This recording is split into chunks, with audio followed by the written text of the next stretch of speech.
no futuro breve, a gente ter o Traíras e o Traíras Academy. E aí a gente procurar jogo um contra o outro. É a única maneira, tá ligado? Aí vai aparecer Mas quem tá no 25 Trailers malandros. Academy? É o quê? O trailer vai pro COD também, não vai não? Quem é o Trailers Academy? Ah, não sei. Quem quiser, pô. Não, a gente faz uma peneira. Pra sempre que a gente essas tiver que pessoas- jogar, a gente joga com as pessoas aqui, pô. Entendi. Ou pode ser Entendi. até a gente Boa. mesmo, pô. Tá ligado? Quem podia puxar isso, inclusive, seria o Bronx. O Bronx, ele já... Cara, o Bronx, ele jamais... O Bronx é o nosso guri incrível.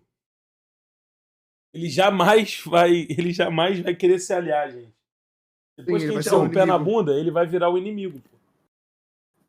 Bizarro. Lembrando que o Bronx Ele é isso você aí, fala cara. com a gente por 3 dias porque a gente ficou zoando o Matuê. Pra ele. Não, pô, tipo assim, que acontece... Não, bizarro. Quando matou, lançou sem dó. Não, cara, como é que foi essa resenha? Pô, isso aí é Eu nem inacreditável. lembro, a gente ficou zoando, falando igual coisa do Não, Matuê pro Bronx. O Bronx ficou puto Acho que o pelo Matuê Matuê. lançou aquela Opa! música com o Lennon. Opa, tá achou, ligado? achou. Não é essa? Eu não Aí ele lembro entrou qual que era. falando. Era alguma música do Matuê que acabou de lançar no dia. Ah, Aí ele veio falando que era o hit do ano, que era a melhor música que eu tinha escutado. Ah, não, é. A gente começou a zoar o Bronx falando que ele entendia pra caralho. Pô, tu entende pra caralho de música? Vai pro Prêmio Multishow. Pô, não tem mais nenhuma música melhor que essa. O quê? Fica assim, pô, pilinha. Papo reto. E aí, Ah, quem simplesmente... ganhou? É, não dá pra saber quem Porra. ganhou, porque tava rasgada a camisa também, né? Tá. E aí ele ficou putaço e saiu. É, play o caralho, rapaz.